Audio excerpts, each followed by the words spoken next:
तो कहानी की शुरुआत में हमें एक बंदा दिखा जाता है जो कि इस कहानी का हीरो है। उसका हालत कुछ ज़्यादा ही ख़राब होता है। वो एक एनिमेटर रहता है और तभी वो ढाम करके नीचे गिर जाता है, पर वो हार नहीं मानता और फिर से उठकर खड़ा हो जाता है और बड़े ही जोश में कहता है कि मुझे टाइम के अंदर ही अपना काम ख़त्म करना पड़ेगा, भले ही मुझे ओवर टाइम करना पड़े। और वो बड़े ही जोश में अपना काम करने के लिए रेडी होता है कि वो फिर से ढाम करके गिर जाता है। उसका बॉडी उसका साथ बिल्कुल नहीं देता और धीरे धीरे उसका आग बंद होने लग जाता है और वहीं पर वो मर जाता है और यहीं पर सीन शिफ्ट हो जाता है। अगले सीन में हमें हमारा हीरो अपने बारे में बताते हुए कहता है कि मेरा नाम यू ली है और मैं काम करते करते ही मर गया था, लेकिन मैं फिर से ज़िंदा हो गया। आप लोगों ने सही समझा, मैं दूसरी दुनिया में पहुंच गया। मैं एक दूसरी दुनिया में पहुंचकर एक दूसरे बंदे के बॉडी में ज़िंदा हो गया जिसका नाम है जेनफे।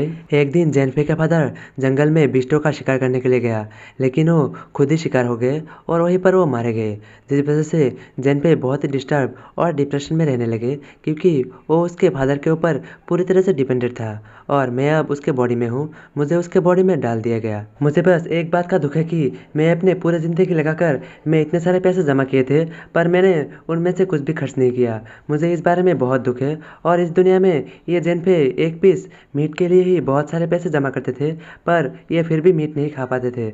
और वो फिर से खुद को झापर मारते हुए कहता है कि लेकिन ज़िंदगी बहुत ही कीमती है, मुझे फिर से दोबारा जीने की लाइफ मिला है, तो मैं ही किस बारे में सोच रहा हूँ, मुझे इस बारे में नहीं सोचना चाहिए। और ये कहते हुए वो खुद को ही झापर मारने लग जाता है और जेनफे थोड़ा सीरियस होते हुए मन ही मन सोचता है कि मुझे ये लाइफ दोबारा मिला है, मुझे ये लाइफ बेकार नहीं करना, मुझे ये लाइफ बहुत ही अच्छे से जीना है। और तभी उसके पीछे से आवाज़ आता है, डिंग।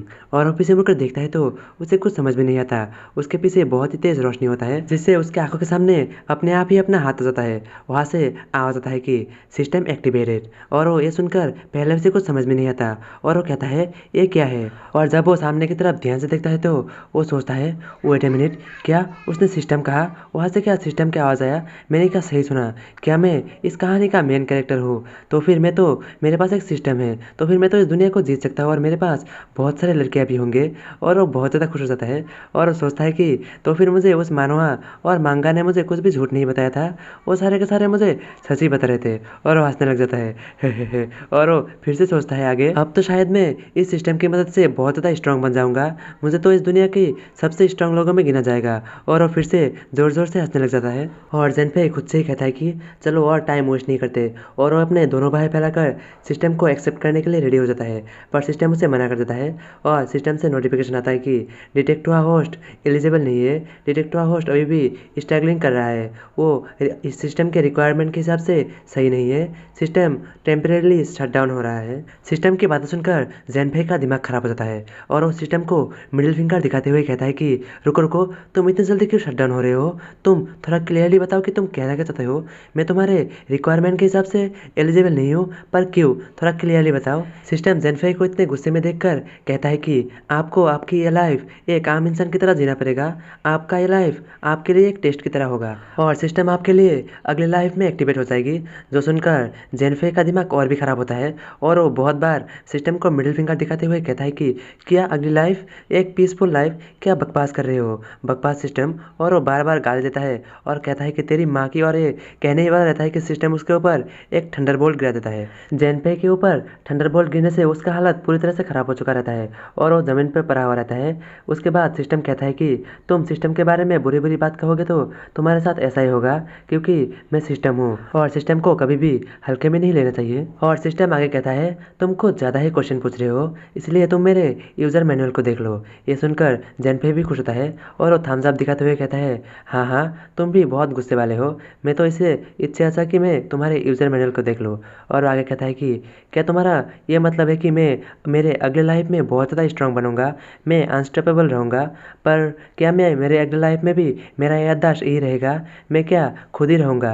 ये सुनकर सिस्टम कहता है कि हाँ, तुम्हारे सोल को पहले से ही प्रिजर्व करके रखा हुआ है, अगर तुम इस लाइफ में मर जाते हो तो तुम अगले लाइफ में जाते ही तुम्हारे साथ ही तुम्हारा मेमोरी भी जाएगा, और अगर तुम्हें कोई मारने की कोशिश भी करेगा फिर भी तुम्हें कोई मार नहीं पाएगा, क्योंकि तुम्हारा सोल पहले से ही एक इमॉर्टल सोल है। और अगर तुम्हारे इमॉर्टल सोल के ऊपर कोई भी अटैक करेगा तो वो खुद ही मारा जाएगा और उसके ऊपर जाके उसका ही अटैक लगेगा और वो खुद ही मारा जाएगा। सिस्टम की बातें सुनकर जेनफे सोच में पड़ जाता है और वो सोचता है कि अगर मैं ये लाइफ सही से जीऊँगा तो मुझे लगभग 40 से मुझे 50 साल और जीना पड़ेगा और मैं इस दुनिया में इतने समय तक रहूँगा और मुझे नेक्स्ट लाइफ पे जाने में 40 से 50 साल ही लग जाएंगे।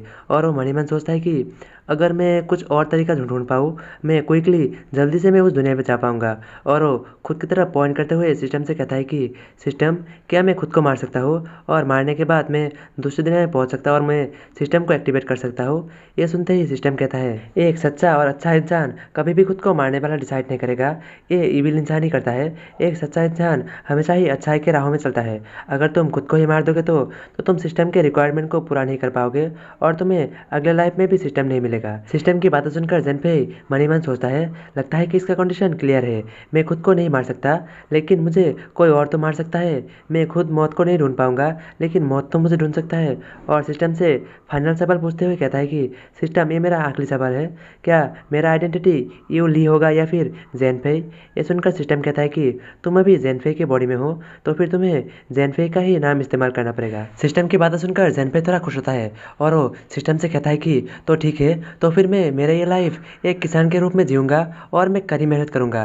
ये सुनकर सिस्टम फिर से कहता है कि कड़ी मेहनत नहीं, एक सच्चा किसान, और एक सच्चा किसान कभी कड़ी मेहनत नहीं करता। ये सुनकर जेनफेई सिस्टम के सामने हार मानते हुए गहरी सांस लेते हुए कहता है कि अरे यार, मैं ये लाइफ मेरे बिना किसी इंटरेस्ट के जी रहा हूँ। और सिस्टम आगे कहता है, आप सच्चे और एक अच्छे ईमानदार किसान बनने के लिए जा रहे हैं, इसलिए आपको गुड लक। अगर आपको और भी कोई क्वेश्चन हो तो आप मुझे याद कर सकते हैं। Goodbye. और ये सुनकर जेनफेई भी अजीब सा शक्ल बनाते हुए कहता है कि हाँ हाँ ठीक है। और इसी के साथ सिस्टम भी शट डाउन हो जाता है और इसी के साथ ये एपिसोड भी शट डाउन हो जाता है। तो फिर मिलते हैं नेक्स्ट एपिसोड में।